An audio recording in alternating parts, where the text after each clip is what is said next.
A very good morning, dear children. Today we will start lesson number 8 in history, states after the Maurya Empire.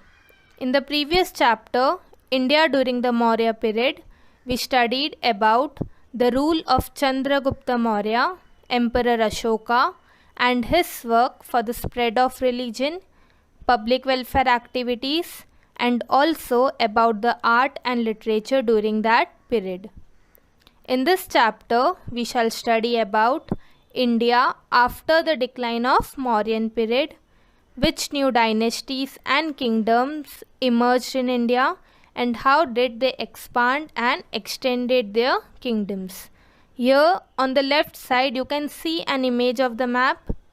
The part that is shaded in brown shows the region that was occupied by different kings after the decline of Mauryan Empire. We shall learn about them in our today's class.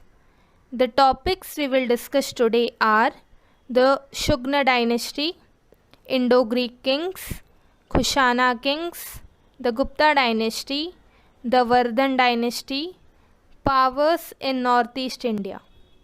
So let us start with our lesson. Emperor Ashoka was the greatest emperor of ancient India. He ruled the Maurya Empire from about 272 BC until his death. And after his death, the Maurya Empire started declining. We have seen in the previous chapter that after the Kalinga war, Ashoka decided that he will never wage war again. He will never get into any wars. What happened in the Kalinga war? There was a lot of bloodshed. About 1 lakh people were killed and 1,50,000 people were taken as prisoners. After seeing all this loss of life of common people, he decided he will never get into any wars, and he embraced Buddhism and followed the principle of non-violence and ahimsa. He also did work for the spread of Buddhism in different parts of the country and the world. After the death of Ashoka, there were still some other Mauryan kings who ruled over the empire, but they could not have a strong hold and the Maurya Empire had to fall. The last Maurya emperor was called Brihadratha. The Shunga dynasty. Pushyamitra Shunga was the first king of the Shunga dynasty. He was the principal military officer or army general of the last Mauryan king Brihadratha. He revolted against Brihadratha, killed him, and he became the king himself, thus founded the Shunga dynasty. Next we shall learn about the Indo-Greek kings. Who were they, from where had they come, and why had they come to India? After the decline of the Mauryan Empire, the Magad region was taken over by the Shunga dynasty. In the northwestern part of the Indian subcontinent, there were several small kingdoms ruled by Greek kings.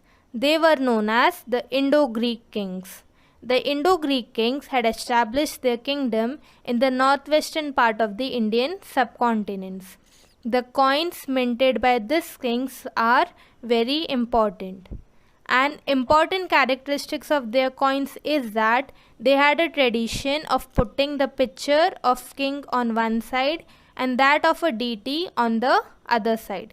What does deity means? Deity means God. So their coins were made in such a way that on one side of the coin had a picture of the king and on the other side had a picture of God. This tradition was later followed by many other kings of India, and these kings also started minting the coins in the same way. One of the famous Indo-Greek kings was Menander. Menander is also referred to as, or he is also known as, Milinda. Menander discussed Buddhist philosophy with the Buddhist bhikkhu Nagasena. The question and answers that Menander discussed with bhikkhu Nagasena led to the creation of the book called Milinda Panha.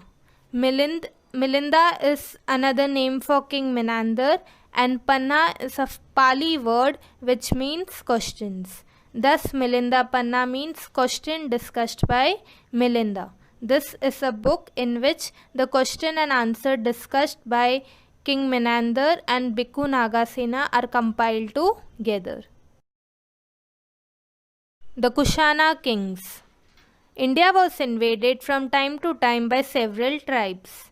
The Kushanas were one such tribe from Central Asia. They had established their rule in the northwestern region and in Kashmir in the 1st century India. The Kushana kings were the first to start the minting of gold coins in India. So the gold coins were first minted by Kushana kings. They started the creation of putting the image of Gautam Buddha and different Indian deities on the coin. The Kushana king Kanishka extended their empire. Emperor Kanishka was one of the Kushana king. He extended the empire from Kabul in the west to Varanasi in the east. He minted gold and copper coins. Gold and copper coins minted by him have been found in North India. The 4th Buddhist Council was held in Kashmir during the reign of Emperor Kanishka. Emperor Kanishka established the city of Kanishkapur in Kashmir. This is an image of the gold coins minted during the reign of Emperor Kanishka. The coins has the following words minted on it: Shao Nano, Shao Kanishki Koshano on one side, which means King of Kings, Emperor Kanishka Kushana. On the other side of the coin, there is an image of Gautam Buddha, and the words Bodho, meaning Buddha, is written in Greek script. Ashwaghosh was a well-known poet who lived during the reign of Kanishka. He wrote the text Buddha Charita and